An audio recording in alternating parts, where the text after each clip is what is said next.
There was once a nation for whom hunger was only a word. In their cities, poverty was unimaginable. Gold was as common as dust, and water flowed like mercy.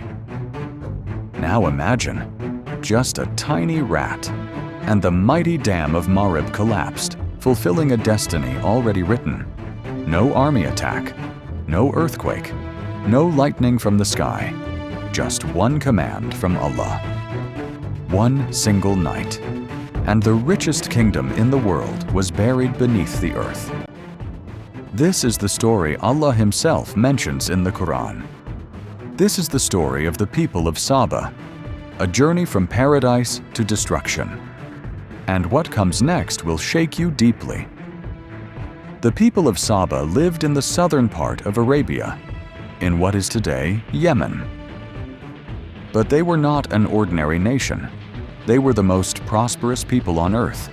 Their land was fertile. Their air was gentle. Rain fell in perfect balance. But their greatest strength, their greatest secret, was the magnificent Dam of Marib. This dam was so azim that it supplied water to vast gardens on both sides. Fruits were so abundant that travelers passing through wouldn't even feel hungry. The Quran describes this scene. For Saba, there was indeed a sign in their dwelling.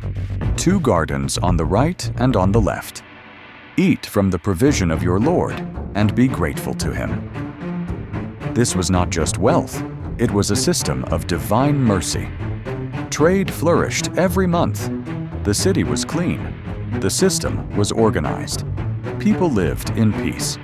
The Quran calls it a good land and a forgiving Lord. It was paradise on earth. Among them was their most famous ruler, Queen Bilqis. According to Tafsir Ibn Kathir, she was wise, intelligent, and powerful. Her throne was magnificent.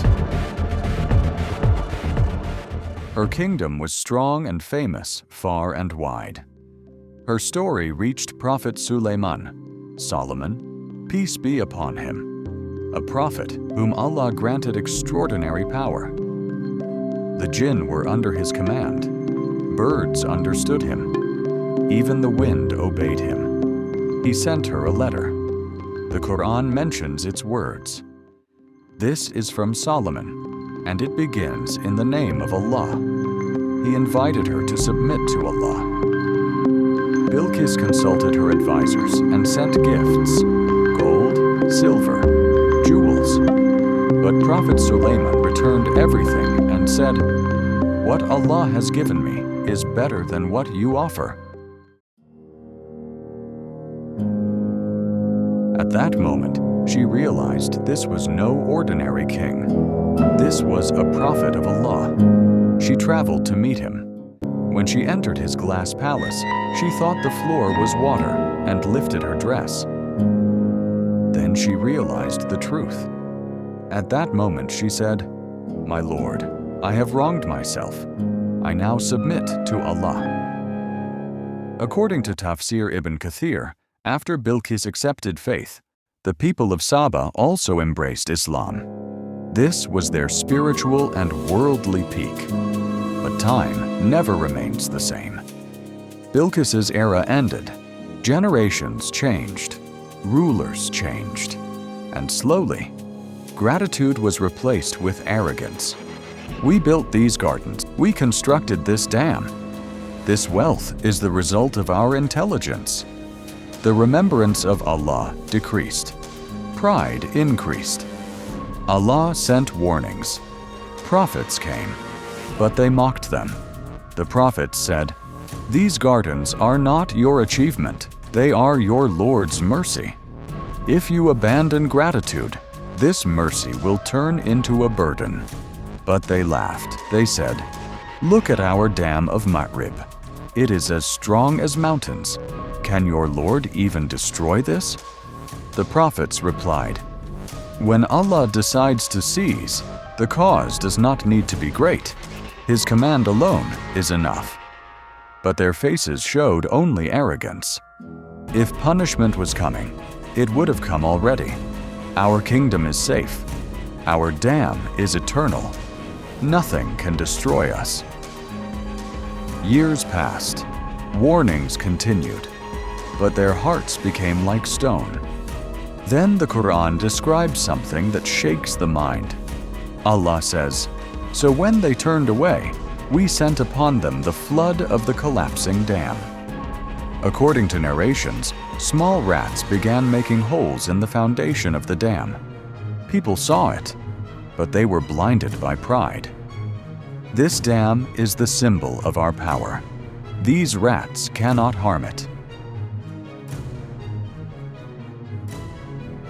Then that night came. People were asleep. The city was silent. The dam was breathing its last breath. First, a crack, then another sound. Then suddenly, it collapsed. The water that was once mercy became destruction. People screamed, "Run!" The dam was strong, but there was nowhere to escape. The Quran says, "We sent upon them the flood of the broken dam."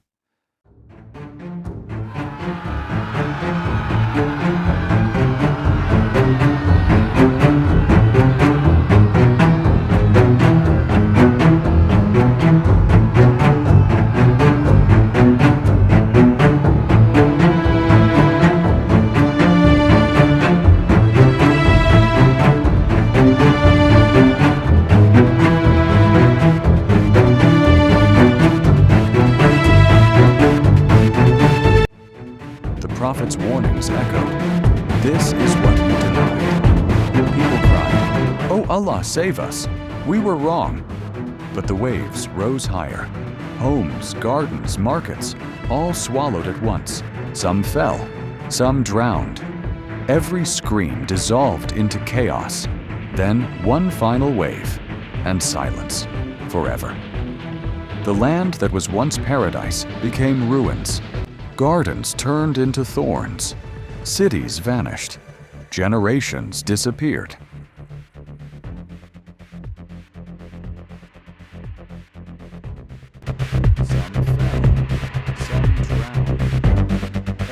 Some fell, some drowned. Every scream dissolved into chaos. Then one final wave, and silence, forever. The land that was once paradise became ruins. Gardens turned into thorns. Cities vanished. Generations disappeared. Allah says, "We replaced their two gardens with gardens of Saba." Allah says, "We replaced their two gardens with gardens of bitter fruit, tamarisk trees, and sparse lote trees." Why? The Quran answers, "This was because they were ungrateful." They were not destroyed by wealth. They were destroyed by arrogance. Their crime was not being rich. Their crime was forgetting gratitude. And this story is not only about them. It is about us. If Allah's blessings take us away from Allah, they stop being mercy. They become punishment. Think about it. If a tiny rat, by Allah's command, can destroy an empire, what are we? Comment below. Was it wealth or arrogance that destroyed nations? Like the video. Subscribe to the channel.